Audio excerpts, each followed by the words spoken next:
Oke, video ini saya harap dapat membuka mata kita semua terkait polemik yang hari ini terjadi antara Gus Miftah dan penjual es, yaitu Bapak Mansur Haji. Oke, mungkin kita berawal dari kondisi masyarakat di Jawa. Nah, jadi masyarakat di Jawa memang mempunyai tradisi atau culture yang mungkin kita semua bisa mempelajarinya dari buku textbook, dari riwayat historis dari kehidupan mereka, ataupun masyarakat yang pernah menjadi santri, ya, seperti saya mungkin pernah diajar oleh salah seorang kiai yang notabene membawa tradisi dari Jawa. Nah, jadi pendek kata, Jawa memiliki suatu tradisi yang ada hubungannya dengan kasta, yaitu ada yang sifatnya inferior atau yang sifatnya superior. Nah, yang sifatnya inferior ini lebih kepada masyarakat umum. Apakah itu santri atau masyarakat umumnya. Dah level superior ini adalah dipegang oleh kaum kiai atau orang-orang yang mempunyai pemahaman agama, yang mereka sebut di sana adalah kiai, gus, seperti itu. Nah, jadi konteks kemasyarakatan mempunyai suatu parameter bahwasanya mereka itu lebih rendah dibandingkan sang gurunya. Nah, jadi dari sana kita bisa melihat bagaimana hubungan antara bawahan dengan atasan, ya, bukan dalam dunia kerja tapi dalam hidup sosial budaya masyarakatnya, seperti itu. Nah, jadi ini itu di Jawa tuh melebihi dari konteks sang anak kepada orang tua. Nah, gitu. Jadi santri dan kiai atau gus, ya. Nah, kalau gus ini levelnya jauh lebih tinggi lagi. Nah, biasa gus ini memang khusus kiai-kiai yang ternama, ya, mempunyai anak, kemudian anaknya digelari dengan gus, gitu. Nah, jadi hubungan seorang santri, seorang masyarakat biasa kepada gurunya, ya, itu hubungannya melebihi dari hubungan seorang anak pada bapak. Mungkin kalau di tentara kita mengenal hubungannya antara ayah dan anak. Kalau di dunia marketing, ya mungkin kita ada hubungannya dengan hubungan seperti patron dan klien, gitu ya. Tapi di santri itu melebihi ayah dan anak. Jadi udah lebih kayak ayah anak kandung dan ayah kandung, gitu. Nah, jadi kondisi tersebutlah yang terbangun di masyarakat Jawa, yang notabene diklaim sebagai basis dari masyarakat NU, ya, Nahdlatul Ulama. Di masa Islam atau di masa semacam masa-masa awal, ya, Islam itu bangkit dalam sebuah gerakan, ya. Itu di tahun 1920-an itu ada namanya golongan disebut dengan golongan tradisional. Nah, mungkin nanti bisa dicek di buku Deliar Nur. Nah, golongan tradisional itulah yang kemudian mengkategorikan diri mereka sebagai NU atau Nahdlatul Ulama. Kalau diartikan itu seperti perkumpulan ulama. Tapi dalam tanda kutip memang ulama-ulama tradisional yang ada di sana. Walaupun di satu sisi mereka berkembang ke beberapa wilayah, tapi di Jawa mempunyai identik yang khusus terhadap ulama tersebut. Nah, itu kita bisa lihat bagaimana sosial culture mereka tersebut, bagaimana sosial hubungan kemasyarakatan mereka, seperti itu. Dan itu sudah real, ya. Mungkin siapapun yang pernah berpesantren di Jawa itu akan merasakan ada semacam kasta atau ada semacam perbedaan yang jauh antara santri dan kiainya. Yang santrinya harus menghormati kiai, bahkan lebih menghormati kiainya dibandingkan orang tuanya sendiri. Nah, itu memang ada ceritanya, ya, yang saya rasa ya bisa aja itu terjadi, ya. Tapi ya bagi saya tentu saya akan lebih menghormati orang tua saya dibandingkan pada kiai saya yang memang saya belajar hanya sebatas 4 atau 5 tahunan mungkin di pesantren atau di universitas, gitu. Nah, itu memang kembali pada pandangan masing-masing. Nah, tapi memang konteks tersebut bisa kita lihat contoh, ya. Seorang santri itu dia nggak boleh berjalan membelakangi kiai. Jadi kalau berjalan, pertama dia harus jongkok, yang kemudian jongkoknya itu dia kalau mundur tuh nggak boleh membelakangi kiai. Ya, jadi mungkin ada video-video yang viral sebatas kiai, ya, yang kemudian bertemu dengan santrinya itu ada hubungan seperti itu lebih dari ayah dan anak dalam dunia militer ya gitu.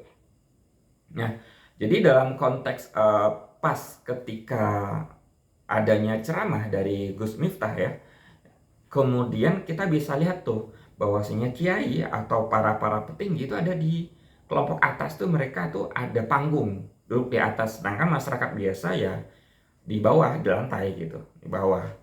Nah, itu sangat jelas ya terlihat hal semacam itu. Nah, itu masalah budaya. Nah, yang kedua masalah Gus Miftah sendiri. Nah, mungkin ini udah menjadi rahasia umum kalau Gus Miftah itu orangnya belak-belakan, dan juga nggak bisa kita pungkiri beliau tuh jago dalam public speaking dan menarik simpati dari masyarakat. Nah, satu hal ya juga yang menjadi penjelas, masyarakat di Jawa itu mereka suka dengan ceramah yang isinya tuh fun, having fun, bisa ketawa, tapi pesan masuk, nilai Islam masuk. Nah, itu mereka suka hal yang semacam itu. Terkait konseptual, hadis, dan dasar-dasar keilmuan itu memang mungkin dipelajari di pesantren, tapi di publik mereka lebih cair kondisinya untuk menerima ilmu dari sang guru atau kiai atau gusnya, seperti itu.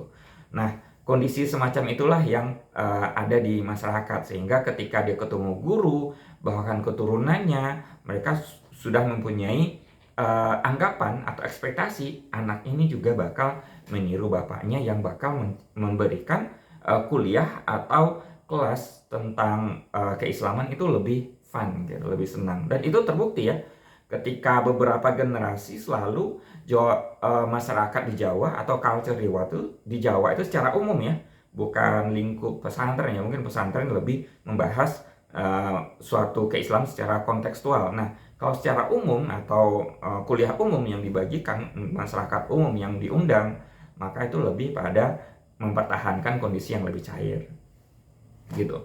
Nah, kemudian juga Gus Miftah ini nggak sekali ini aja ya melakukan hal yang seperti itu. Beberapa waktu yang lalu, atau kita lihat historis di YouTube ya, beberapa kali memang ucapannya itu niatnya guyonan ya, guyonan, tapi memang guyonannya memang tidak pada tempatnya. Kalau saya rasa diksi-diksi kata yang dipilih itu agak terlalu vulgar ya untuk dijadikan diksi untuk orang yang berkeilmuan atau seorang akademis.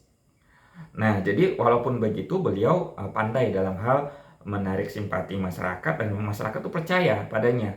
Dan dia juga mempunyai golongan darah biru, yaitu golongan darah kiai, yang otomatis disakralkan sebagai orang yang bisa dikatakan orang baik gitu, orang yang bisa menunjukkan jalan yang baik, orang yang mengasihkan ilmu yang baik pada masyarakat, seperti itu.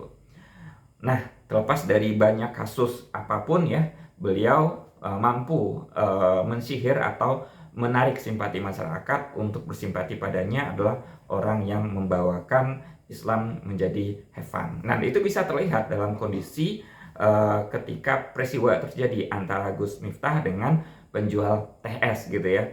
Suasana fun, suasana enak. Kalau saya lihat, itu materinya berhubungan dengan apa yang dia kemudian sampaikan. Materinya itulah tentang kerja keras. Kerja keras, kemudian jika kita sudah kerja keras, udah melakukan banyak hal untuk suatu upaya, maka tawakal, takdir, tawakal kepada Allah Subhanahu wa taala. Nah, kebetulan tuh lewat penjual es yang diangkat namanya atau didorong oleh masyarakat, oleh ibu ya, rata-rata dengan suaranya untuk memborong minumannya. Nah, ini juga ada semacam culture lagi, culture yang dibudayakan. Budaya itu culture yang budaya yang dibiasakan ya. Sebenarnya termasuk budaya yang kurang baik sih kalau kita satu waktu tidak melakukan satu hal yang sama. Contoh gini, setiap hari saya ngasih seseorang pengemis itu 10.000. Nah, tapi suatu waktu saya nggak ngasih dia, terus saya mengejek dia. Nah, itu gaya yang tidak etis ya, nggak etis. Sudah nggak ngasih, kemudian mengejek lagi gitu kan. Nah, Gus Miftah itu sudah biasa memborong setiap dagangan, tapi suatu waktu dia nggak borong.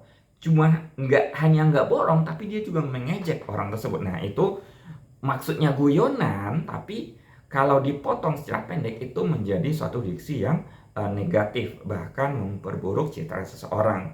Apalagi jika kita nggak baca dari awal kajian sampai terjadinya peristiwa tersebut. Nah gitu. Nah jadi kalau kita lihat dari awal memang Gus Miftah menyampaikan materi yang memang related dengan kondisi saat itu untuk berusaha keras ya. Nah, selagi kita masih bisa, oke gitu. Nah kemudian latar belakang dari Sun Haji ya. Kalau secara latar belakang mungkin kita sudah tahu ya, dia adalah penjual TS ya. Apakah itu cuma temporal aja atau emang suatu pekerjaan utama.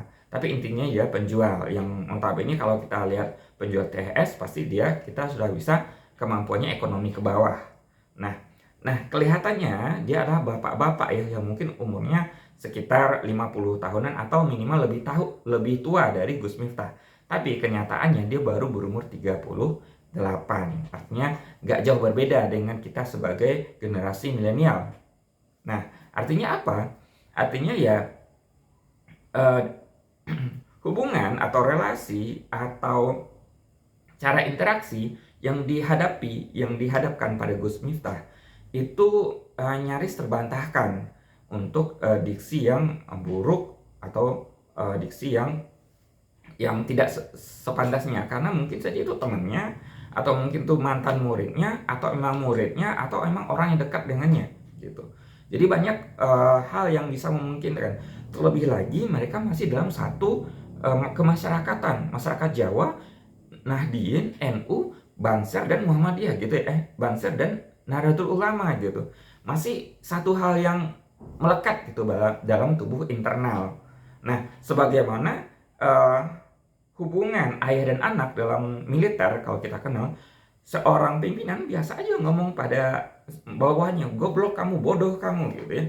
Bahkan di kuliahan pun saya juga nggak menjadi heran kalau dosen bilang kamu bodoh, goblok, ya biasa gitu. Karena emang faktanya seperti itu. Artinya dia tuh konsisten. Kalau bedanya dengan perkuliahan, mereka tuh konsisten. Oh, kamu tuh bodoh karena ini, kamu tuh bodoh ini, kamu bodohnya itu ini. Ada narasi di belakangnya. Tapi Gus Miftah memang kekurangannya seperti itu ya. Belum sempat menjelaskan, tapi suasana udah gaduh gitu ya.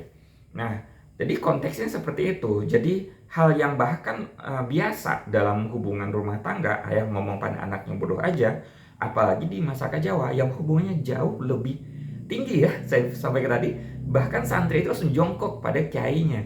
Maka kalau dikatakan seorang ulama, kiai di sana Gus sebutnya ngomong goblok pada anak kandung, bahkan jauh lebih kandung dari anaknya. Nah itu satu hal yang biasa saja gitu menurut saya, nggak satu hal yang harus dibesar-besarkan, karena mereka masih berpikir dalam satu paradigma yang sama. Nah berbeda mungkin ketika konteks video itu kemudian diviralkan dan dikonsumsi oleh banyak orang memikir dengan paradigma yang berbeda. Nah di sanalah yang menjadikan hal itu viral gitu, dan di sanalah yang mungkin Gus Miftah yang mungkin karena keemosiannya dan ini kurang cukup matang ya, sehingga mudah untuk dibully bahkan diserang oleh warga netizen di seluruh Indonesia, sehingga mengakhirkan beliau mengundurkan diri. Saya sangat setuju dengan hal itu. Itu bukti adalah beliau tuh gentle dalam hal menjabat pemerintah negara, kemudian mempertahankan marwah pejabat negara Indonesia dengan mundur. Gak ada, jarang ya, bukan gak ada, tapi jarang masa sekarang ini pejabat negara yang kemudian mundur dari jabatannya karena satu kasus, apalagi cuma kasus etika. Sedangkan yang kasus pembunuhan aja nggak mau mundur gitu, kasus pinjol atau kasus judol itu nggak mau mundur. Nah beliau membuat suatu presiden yang sangat luar biasa. Beliau mundur dan beliau menyerahkan keadilan kepada pihak-pihak yang akan mengurusnya nanti. Itu suatu perbuatan yang sangat luar biasa. Dan saat ini ada santri yang ngakunya santri ya, kemudian meminta supaya Gus Miftah itu pengunduran dirinya ditolak atau apa gitu. Terus si Sun Haji juga bilang minta supaya Prabowo menolak permintaan pengunduran diri. Ya lu ngapain jauh-jauh muter ke atas yang birokrasi yang lebih jauh dari Gus Miftah. Mending lu langsung ngomong ke Gus Miftah untuk supaya menarik kata-katanya mundur diri. Itu sungguh perbuatan yang sangat menjilat ludah sendiri gitu. Jadi ya udah, kalau udah mundur terima aja. Kenapa direcokin sama anak buahnya, sama apa gitu, ya nggak usah gitu. Ya itu malah mencoreng kembali kata-katanya yang di awal mengundurkan diri. Harusnya level akar rumput, anak-anak buahnya itu tahu hal itu. Nggak harus melakukan aksi, nggak harus minta supaya Prabowo tidak menerima pengunduran dirinya. Harusnya seperti itu. Harusnya sikap tersebut itu adalah bentuk peradaban, itu bentuk adab. Justru itu harus dihargai, dihormati.